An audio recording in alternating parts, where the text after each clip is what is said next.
So I've been making sourdough for the past 6 to 8 months, and I started as very much a beginner and would still consider myself a beginner. So I decided to create a video from that perspective for anyone who's trying to get into sourdough, because the better you get at something, sometimes the harder it is to actually help newbies get into it. So today I wanted to show you how to make sourdough loaf, focaccia and bagels. A sourdough loaf is definitely something that takes a little more time to perfect, especially if you want to get the perfect rise, how to make a really good starter, and also how to get that ear that we all want. Which is why I included focaccia and bagels as well. These two things I think are very beginner-friendly sourdough recipes, especially focaccia. So if you're starting your journey, I think this is a really great place to start. There are going to be tons of chapters, so you can go between anything that you find the most helpful. And if you find this video helpful, please give it a thumbs up and consider subscribing because it really helps to support my channel.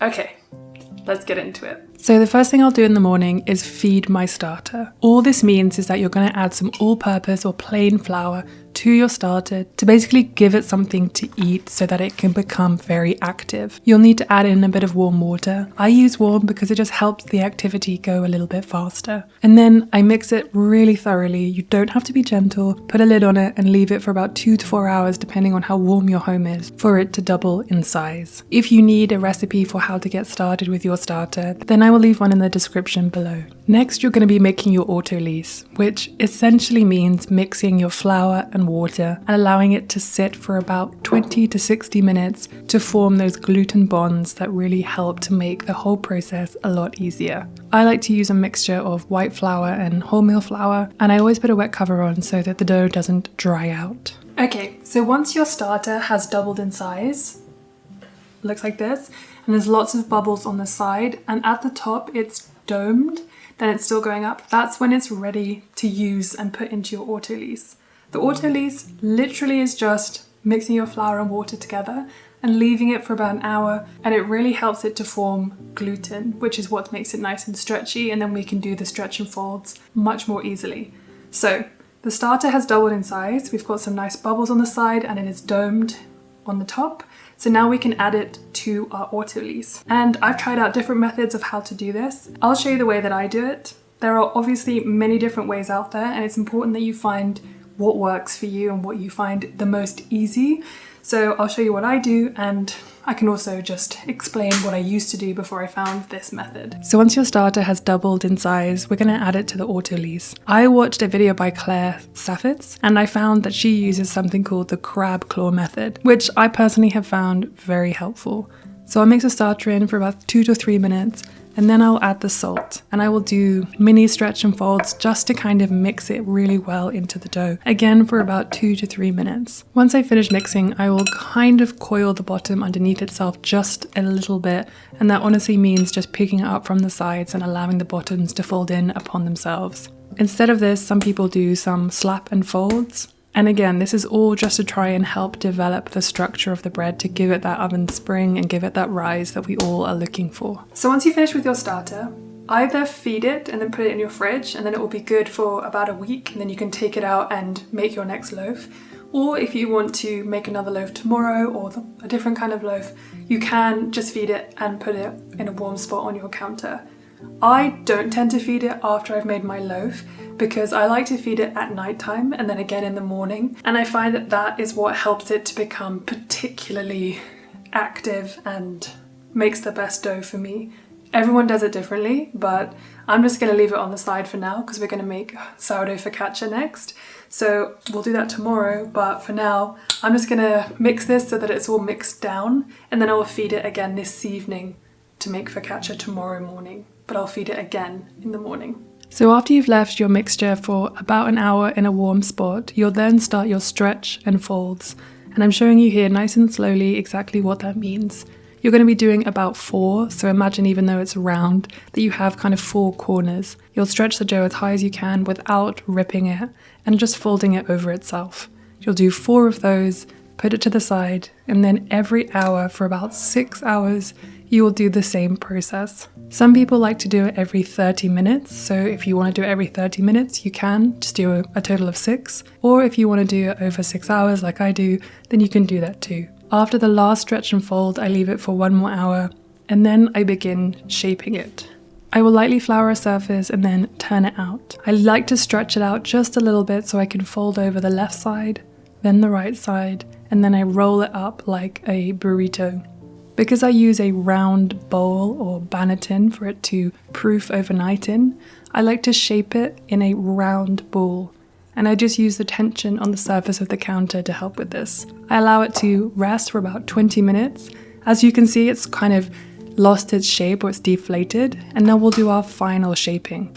And I'll do a very similar thing to what I did before, except I'll fold from the bottom, then the left, then the right, and then I'll roll it up again, kind of like a little burrito. I will then shape it again in a round motion, using the surface of the counter to create tension in the ball. This is again really helpful for oven spring. And then I just flip it over and put it into a well floured banneton. You can use a bowl, just make sure you have a cloth with lots of flour. Then I put it on the counter for about an hour to proof, and then put it straight into the fridge. In the morning, I will put the oven to about 500 degrees Fahrenheit, and then I'll warm up my Dutch oven that I'm going to bake the bread in. Once it's been in there for about half an hour to an hour, I'll then put my bread into the bowl. You can score it however you want. I think the most important thing is that you go in at about a 45-degree angle and don't be shy. I like to do this cross because I think it just looks really nice. And then I'll put it in the oven and reduce the heat to about 465 and cook it for about 26 minutes. After 26 minutes, I will take the lid off and put it back in for about another 15 minutes, again reducing the heat to about 435.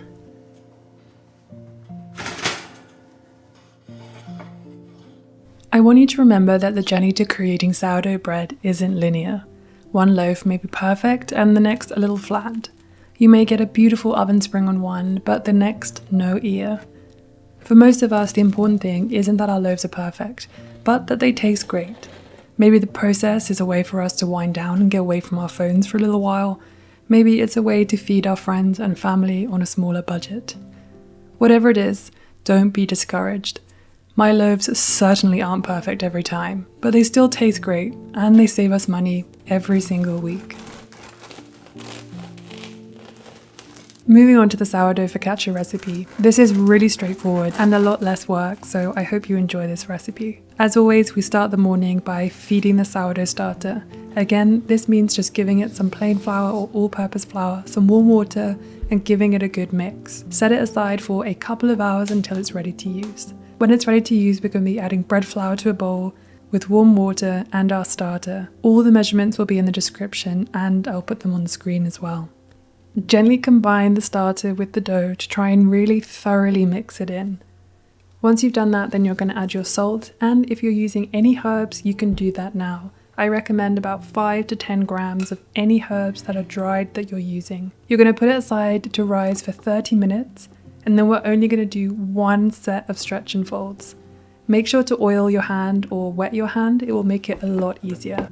Then we're going to set it aside to bulk rise until it has doubled in size. I like to scrunch up my baking paper because it makes it a lot easier for it to fill the pan in an easy way to make sure that the sourdough doesn't stick. I put a little bit of oil in the bottom of the pan, and then to get the dough out of the bowl, I kind of do these coil method so that I don't break the dough at all. I gently coil it over itself until it freely comes away from the bowl.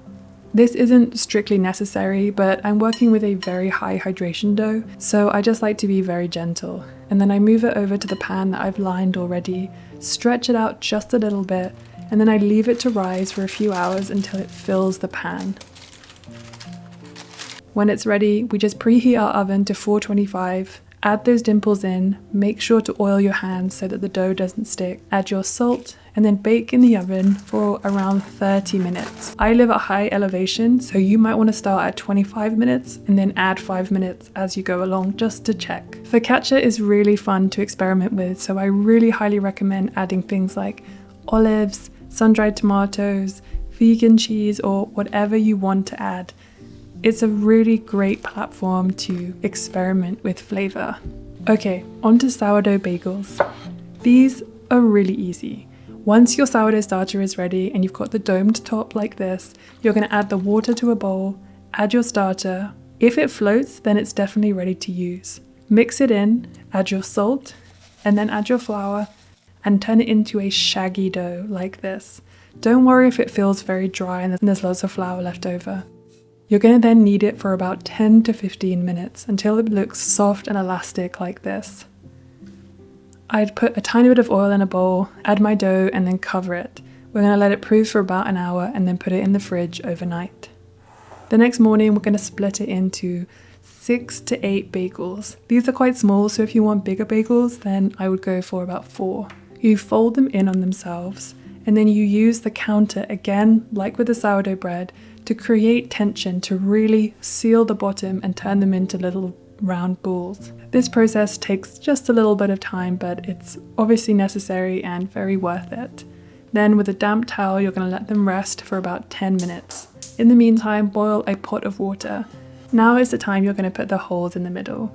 This is a very sort of beginner easy method where you just put your thumb and forefinger through to create the hole and try and make a much bigger hole than you think you will, because they will essentially rise and close up again. Add a tablespoon of baking soda to a pan, and then you're going to boil your bagels for about 30 seconds on each side. You can either make plain bagels or everything seasoning or whatever you want, and then bake them in the oven at about 425 for 15 minutes. If they're not as nice and brown as you'd like in 15 minutes, then add another 5 minutes onto the top. And that's pretty much it. Mine definitely aren't perfect and need a little bit of work, but this is a very simple and straightforward recipe, and it's really fun to try. So I hope you enjoy it. Thank you so much for watching. I really hope that you got some value out of this video, and if you like this kind of format, please let me know in the comments, because this is a new kind of video that I'm experimenting with, and I would love to do at least a few a month. So if you like this video, please give it a thumbs up and consider subscribing if you found it helpful, and let me know in the comments if you want to see more videos like these.